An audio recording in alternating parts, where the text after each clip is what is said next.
Hey Eurovision fans, it's Tom coming to you from Shanghai back for another Eurovision reaction video. Today is my final analysis of Brooke Scullion's song, That's Rich. She's representing Ireland in Eurovision 2022, and I'll listen back to her live national final performance and give you my thoughts on what this needs to do in Turin to qualify. So, let's kiki. As always, you can use the progress bar if you want to skip straight to my reaction. It's usually after around 2 or 3 minutes because I'm going to give a shorter intro than normal. Honestly, I've already gone through my thoughts on Ireland in the competition. Obviously, that's where I'm from. I've gone through our current situation pretty big detail when I did my Irish national final reaction. I will definitely leave a card up here. We're on a current streak where we've only qualified once in the last 6 years. We're one of the weakest in terms of qualifications now, and I do think that's something that needs to be talked about. Obviously, there are problems if we're kind of bottom of the qualification board.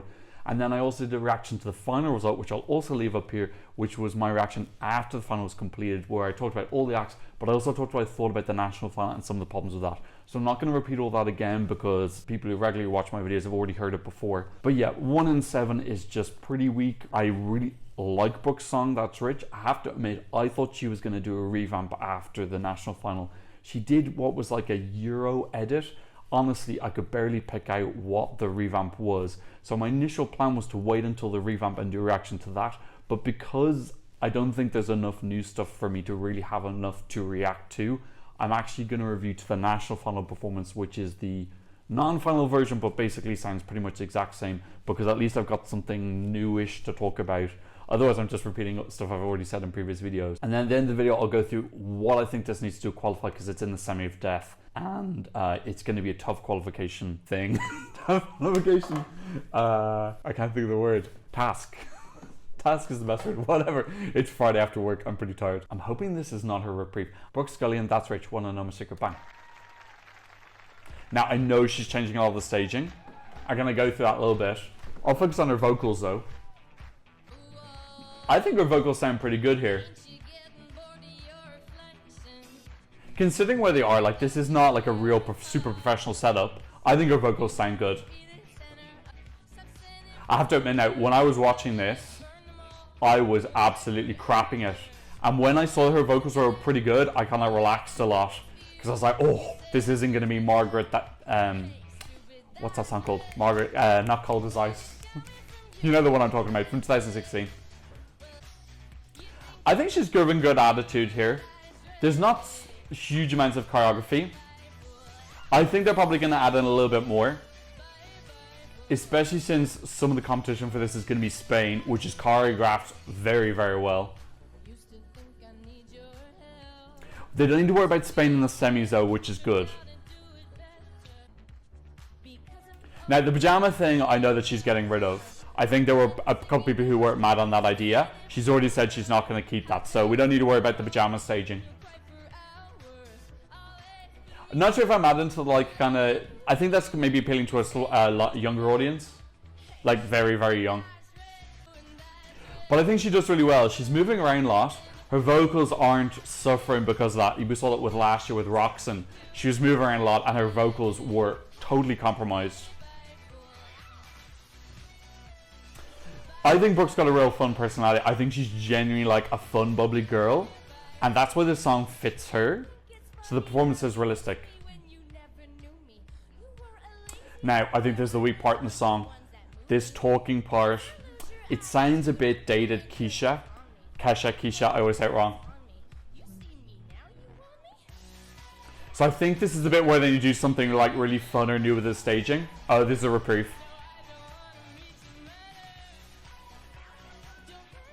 Yeah, it's definitely a reprieve because there's credits along the bottom.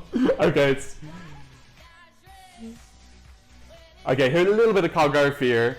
I'm wondering what they're going to do in terms of how many people will be on the stage with her. I do hope there's a little bit more of a story in the actual final performance. Yeah, but I just think she delivers it very well. You know, she's getting into it. Okay, a couple ad-libs at the end, they sound okay. Yeah, I just really like it. It's got a real kind of like innocent charm to it. Damn, I wish I hadn't watched the preview. I wish it was the original version.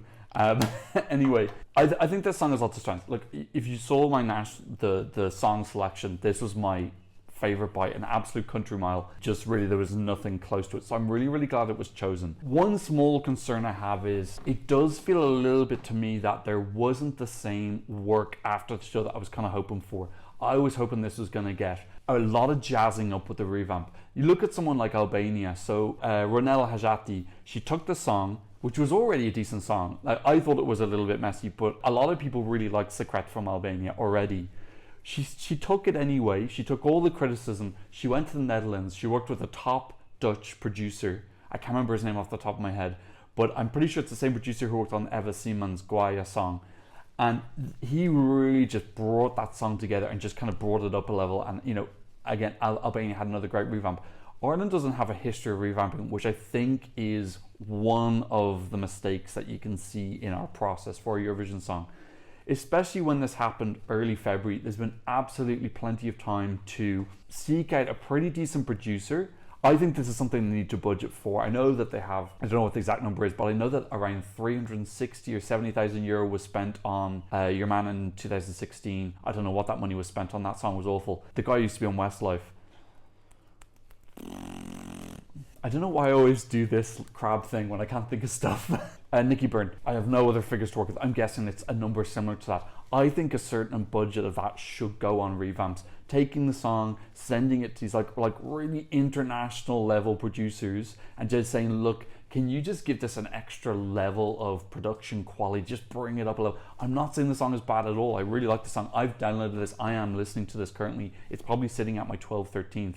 But I'm saying, like, why not? You know what song you've chosen now. Now is the time to say, okay, let's put a little bit extra something in this. I can understand not wanting to spend a huge amount of production before the song is being chosen, because, you know, if you do that and the song doesn't get picked, you've wasted money. But if this, you know it's the one that's going, that's the time.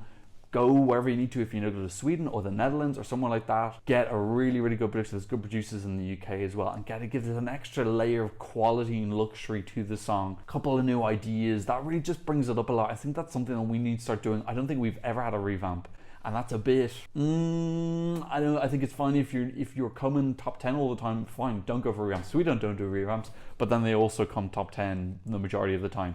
We've not qualified 6 of the last 7 years, so why are we not thinking about doing revamps? That's a bit perplexing to me. There was that tiny revamp, honestly, I couldn't pick it out. I couldn't even pick out what was different. I still think this has got a shot. Now, this is in the semi of death, like real death. This semi is absolutely and utterly horrible. Now, a couple of things I'll say in her favour. Australia's voting in the semi, which is massive. Sweden's in her semi, and the UK's in her semi. Now, they're the 3 countries which, culturally, align with us the most. That's a nice way of saying they're going to give us neighbourly votings.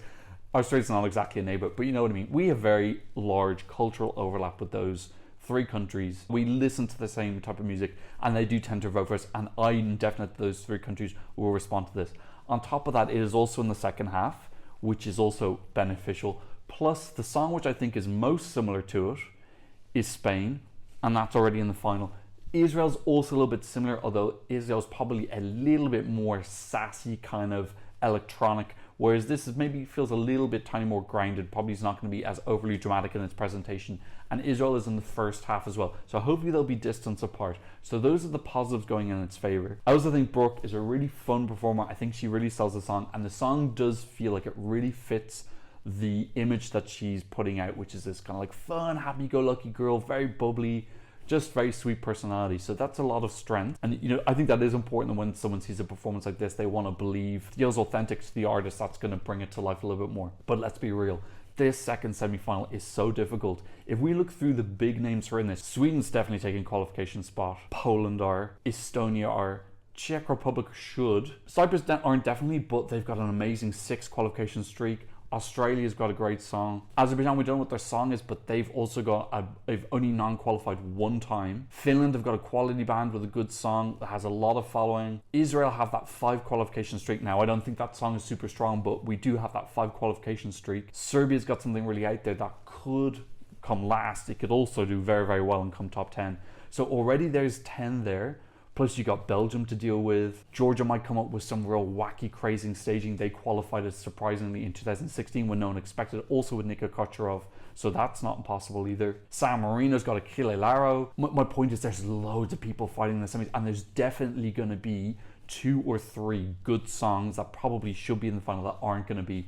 Songs that if they were in the first semi-final would have qualified, but they're not going to qualify in this semi. It's just the way the luck of the draw goes. I'm currently thinking this is borderline. I really don't know. I'm borderline yes or no. It depends what they do with the staging, but that Late Late Show staging wouldn't cut it. That's not what they're going to have. They are going to have something a little bit more elevated. But yeah, I just don't want them to get complacent about this because it's just really, really tough, and it's a little bit unfortunate. Like I said, there's a mix of that luck, because the bad luck of being in this bad semi, but then the good luck of drawing Australia and Sweden in the semi and having the UK vote there as well, and being in the second half. There's more good luck than bad luck, really. And the other thing is, I don't want us to rely on luck. I want us to be so good that it doesn't matter where we are. You look at Sweden this year, it doesn't matter where they were, they would just qualify because a lot of people just think that song is very quality.